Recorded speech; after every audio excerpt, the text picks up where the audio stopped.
Buenas piojos, ¿cómo estamos? Esperen que acomode un poquito la cámara, por favor.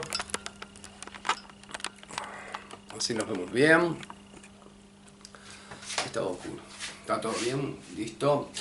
Bueno, piojillos, miren, hoy voy a continuar con el teórico de estática, estática 2, que para los que no lo recuerden, en el anterior, en estática 1, llegué hasta el principio de acción y reacción. En ese videito yo explicaba los principios en los que se basa la estática y terminé con el principio de acción y reacción. Voy a desarrollar algunas de las reacciones típicas que aparecen en los problemas de física, fundamentalmente aquellas reacciones que tienen que ver con las superficies de apoyo, las reacciones que tienen que ver con los cables o los hilos, que se llaman tensiones, bien, y la reacción de un gozne o un pasador cilíndrico, que sería una articulación.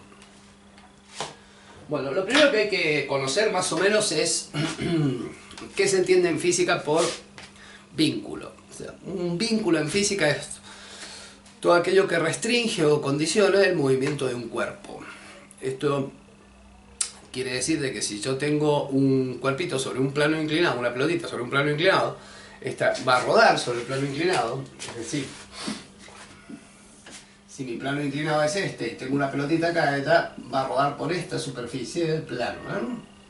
Entonces el plano inclinado termina siendo un vínculo con la pelotita o con el cuerpo ese, porque lo está condicionando a que su trayectoria siga la hipotenusa, en este caso del triángulo que representaría el plano inclinado. Bien, ¿cómo lo hace esto? O sea, ¿cómo hace un cuerpo vinculado y uno vinculante para condicionar de alguna manera el vinculante al condicionado? Lo hace a través de fuerzas, y esas fuerzas se llaman reacciones de vínculo. Bien, vamos a estudiar la primera reacción de vínculo, que es la de una superficie de apoyo. Entonces, la primera que vamos a estudiar es la de la reacción de una superficie de apoyo. Esta reacción recibe el nombre de normal y se la suele simbolizar con una letra N mayúscula, ¿sí? Y con el vector N, que indica, porque recuerden que todas las fuerzas son vectores. Esta reacción normal se denomina así porque siempre se caracteriza por ser perpendicular o normal justamente a la superficie de apoyo. Es decir, de que si yo tengo un cuerpo, supongamos, simplemente apoyado en un plano horizontal, el cuerpo tiene su propio peso, que sería esa fuerza, ese es su peso, y el plano va a reaccionar con una fuercita hacia arriba, que en este caso se llamaría normal. ¿Ven? Es normal porque es perpendicular a la superficie de apoyo. En el caso de un plano inclinado, si lo denotamos así, acá tenemos el cuerpo, este sería su peso, entonces que por ahora le voy a poner peso. La superficie normal, la reacción normal, aparecería ahí en un plano inclinado. ¿Ven? Esta sería la normal, porque formaría 90 grados obviamente con la superficie de apoyo. En el caso más genérico, supongamos que tengo una escalera. Este es un corte que voy a hacer, eso sería la pared y esto el piso de la escalera. Acá tengo la escalera, ¿ven? Un corte transversal, es como que yo tengo la escalera apoyada en una pared. Ese sería el peso de la escalera. Bien. Y en este caso aparecerían dos normales. Una normal a nivel del suelo, que le puedo llamar N1, y una normal a nivel de pared, que sería N2. O sea que esta fuerza, repito, entonces, su característica es de alguna manera impedir que el cuerpo se hunda o atraviese la superficie de apoyo. Con este criterio vamos a tratar de dar algunos ejemplos típicos para un plano horizontal y después para un plano inclinado. Vamos a ver cómo se calcula esto.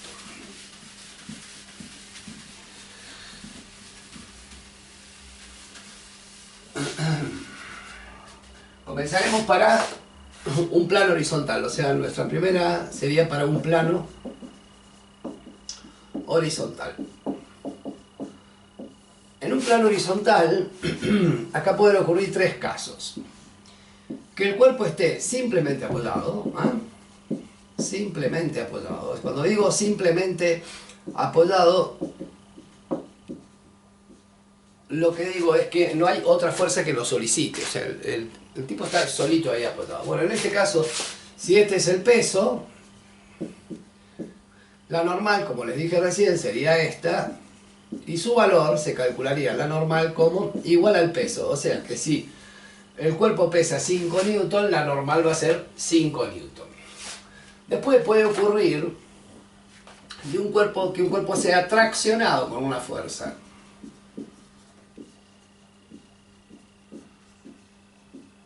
Supongamos que tenemos nuestro plano horizontal acá, siempre colocamos el peso del cuerpo, y el muchacho este está siendo traccionado por esa fuerza F que forma un ángulo alfa. En ese caso la normal, que estaría aquí, ¿ven? Yo tendría que descomponer, por lo que hemos aprendido en los videos anteriores, en el video anterior de estática, eso de la descomposición de una fuerza. Si yo descompongo esa fuerza F, me quedaría una Fi ahí que se calcula como F por el seno del ángulo, y una Fx que se calcula como F por el coseno del ángulo. Bueno, o sea que la componente ni de esa fuerza, ¿ven? Que estaría ahí, hacia arriba también, le ayuda de alguna manera a la normal para contrarrestar el peso. Entonces lo que yo diría es que la normal más la componente ni de la fuerza tendría que ser igual al peso. Por lo tanto, la normal en este caso sería igual al peso menos la fuerza en el eje Y. Y eso sería que es el peso menos la fuerza por el seno del ángulo que forma con la horizontal. Así calcularía la normal cuando un cuerpo, repito, es traccionado. Bien. Ahora, si el cuerpo es empujado, esto significa de que yo al mismo cuerpo, que lo tengo acá, lo estoy empujando con una fuerza F que forma un ángulo alfa. Entonces tendríamos el peso del cuerpo, su normal.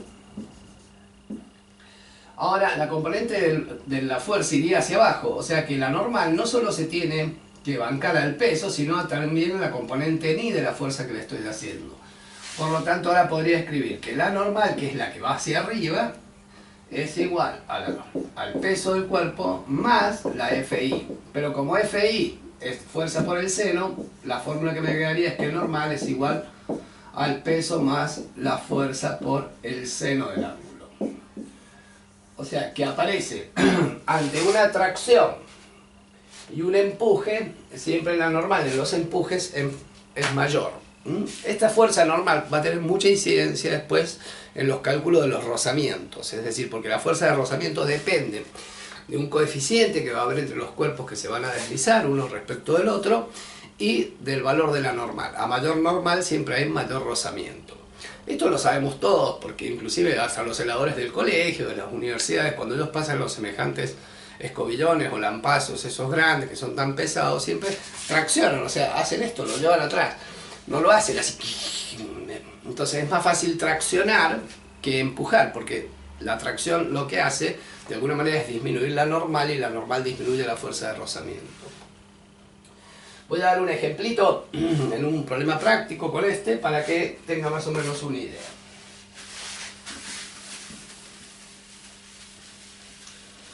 Supongámosle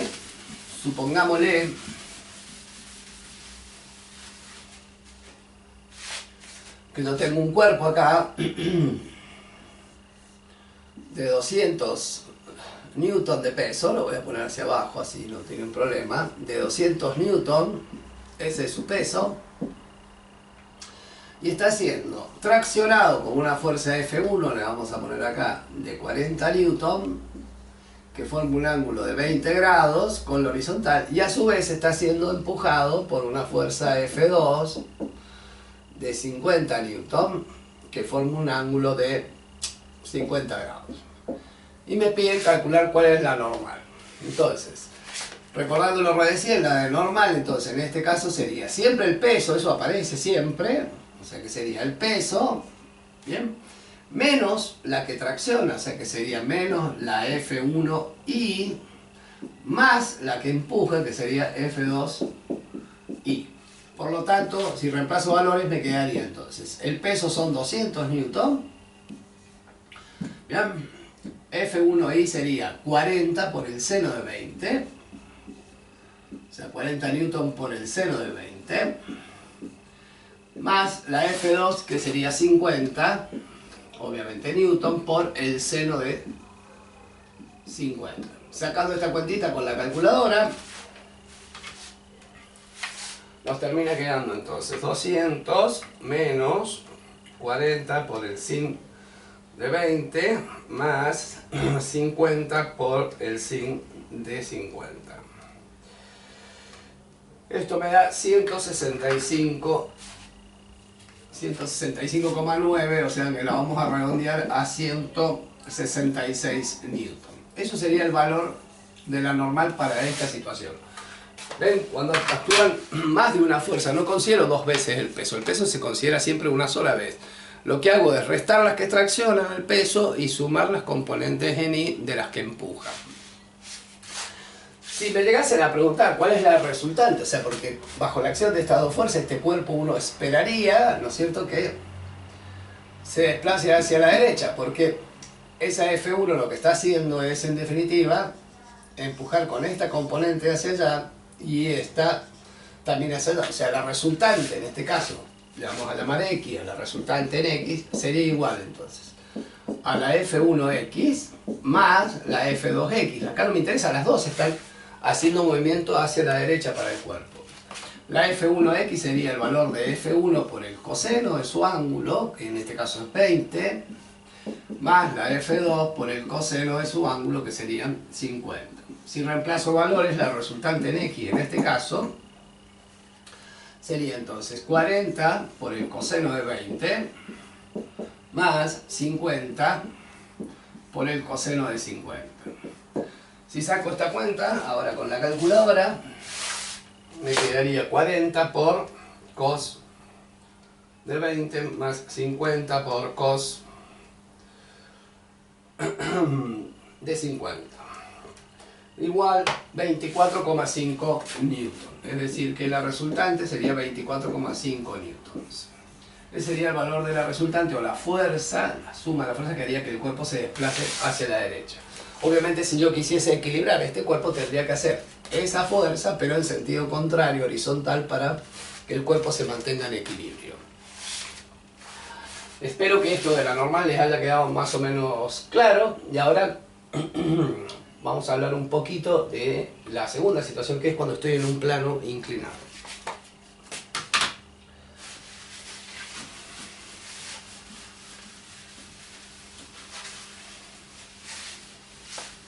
En un plano inclinado,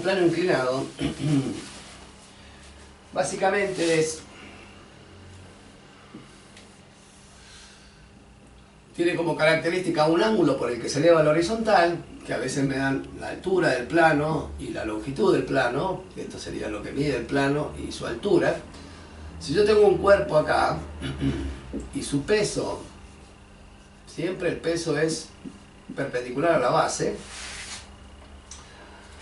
una de las componentes del peso, ¿ven? Esto que estaría acá, esa fuercita, la voy a poner en rojo. Esa componente del peso es lo que se conoce como P sub X. O sea, es la que ocasiona que el cuerpo se deslice hacia abajo en el plano inclinado. La otra componente, espero ver si con azul más o menos lo solucionamos. Esta que estaría acá, que es la P sub I, o sea, la componente del peso en I, porque estoy haciendo pasar los ejes I acá y el X ahí, como para que se entiendan, ¿sí? Lo que estoy haciendo es poner el eje X ahí y el eje Y ahí. Entonces, al estar el peso acá, ahí descompongo el peso en esas dos direcciones. Hay un teorema muy básico de la geometría elemental que nos puede demostrar que este ángulo alfa es el mismo que se forma con el eje de la cis. Esos dos triángulos son semejantes, el del plano inclinado y ese triangulito que ha quedado ahí.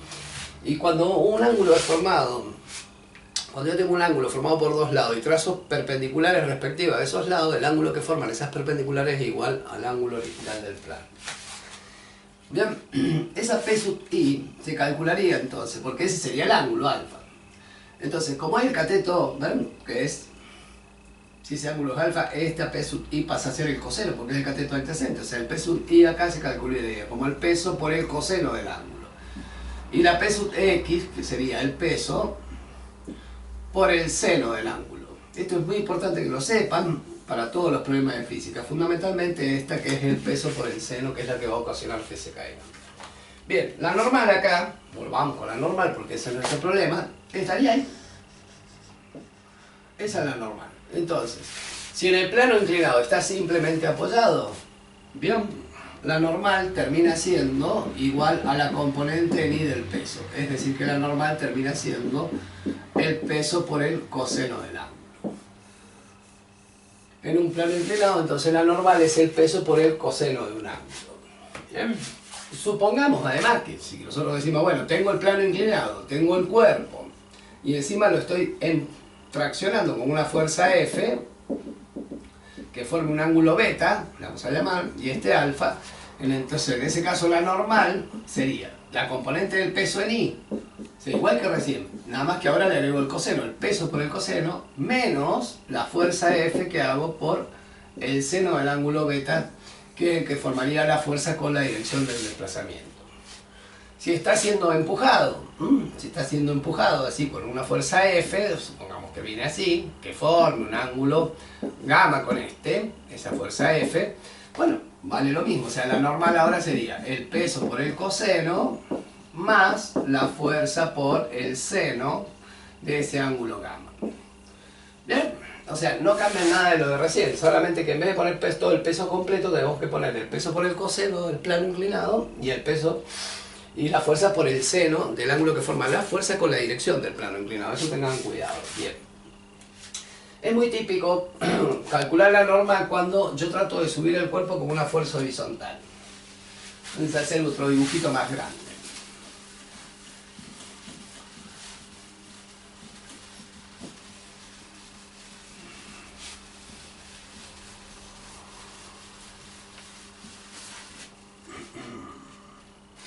Supongamos entonces que yo tengo ahora el cuerpo acá con un peso, uy qué fea me salió,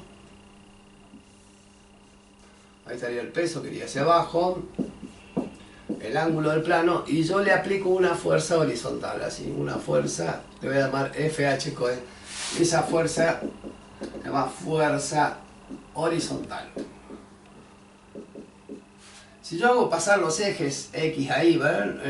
Este es el eje X y acá el eje Y, ¿eh? Y trato de hacer un diagrama de cuerpo libre, esto me quedaría una cosita más o menos así. Ahí está X, ahí está Y. Acá tendría el peso del cuerpo, recuerden que este ángulo es el mismo del plano, y ahí tendría la fuerza horizontal. Con ese ángulo alfa que sería el mismo del plano inclinado. ¿Ven? Los dos ángulos iguales. Entonces, al descomponer las dos, si descompongo la fuerza horizontal acá, descompongo el peso acá, estas dos fuerzas que van hacia abajo tienen que ser iguales a la normal que va hacia arriba. O sea, la normal, cuando está actuando una fuerza horizontal, termina siendo el peso del cuerpo por el coseno del ángulo, más la fuerza horizontal que haga por el seno del mismo ángulo. Ojo con esta formulita, o sea, la normal, cuando un cuerpo se sube o se baja por un plano inclinado con una fuerza horizontal, repito, una fuerza horizontal, la normal se calcula como el peso por el coseno más la fuerza horizontal que hago por el seno. Y la resultante sería, en términos de X, ¿ven? Acá tendría la componente del peso, la P sub X que va para abajo, y ahí tendría la fuerza horizontal por el coseno del ángulo que va hacia arriba. O sea, la resultante en este caso del sistema de fuerza sería la fuerza horizontal que yo hago por el coseno del ángulo menos el peso por el seno del ángulo. Le doy unos minutos para que detengan el video y copien esas dos fórmulas y hago un ejemplito para que tengan más o menos claro lo que va a pasar. Vamos a un ejemplo.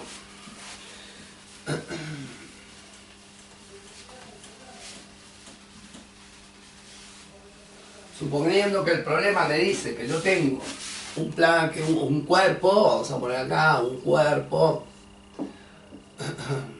de 400 newton, es subido por una fuerza horizontal de 700 newton. Calcular la normal, vamos a poner acá, y la resultante, sabiendo que el ángulo del plano inclinado son de, pongámosle 45 grados. ¿Bien? Si quieren nos ayudamos con un diagramita, lo que tendríamos es entonces el plano inclinado, los 45 grados, ahí pondría el peso del cuerpo que son 400, y ahí pondría la fuerza horizontal, en este caso F, que son 700 newton. Entonces, como dije recién, la normal en este caso entonces termina siendo el peso en la componente I, más la fuerza horizontal en I. O que es lo mismo que decir entonces, los 400 por el coseno de 45 más los 700 por el seno de 45. Una vez que saco esto con la calculadora, tengo 400 entonces por el cos de 45 más 700 por el sin de 45. Dicho esto, me quedaría menos 339. Vamos a poner bien las cuentas. 400 por cos de 45 más 700 por sin de 45. Esto me queda 777,8 newton. Eso valdría la normal. ¿Ok? Y la resultante en X, que sería esta situación del desplazamiento, sería la fuerza horizontal, repito, por el coseno, o sea, es la fórmula de la fuerza horizontal por el coseno del ángulo, menos el peso por el seno del ángulo. Si reemplazo datos, entonces me quedaría 700 por el seno de 45, perdón, por el coseno de 45, menos 400 por el seno de 45. Haciendo esta otra cuentita, 700 por cos de 45 menos 400 por sin de 45, me termina dando 212 newton aproximadamente. Bueno, como ven, uno manejando más o menos la fórmula y de dónde provienen, podemos determinar las fuerzas normales y la resultante en cualquiera de los casos. Bueno chicos, seguiremos en la próxima con otro video de estática para averiguar algunos cálculos de tensiones de cables. Y después quedaría definir momento de una fuerza y terminaríamos con esta pequeña unidad. Los veo, gracias.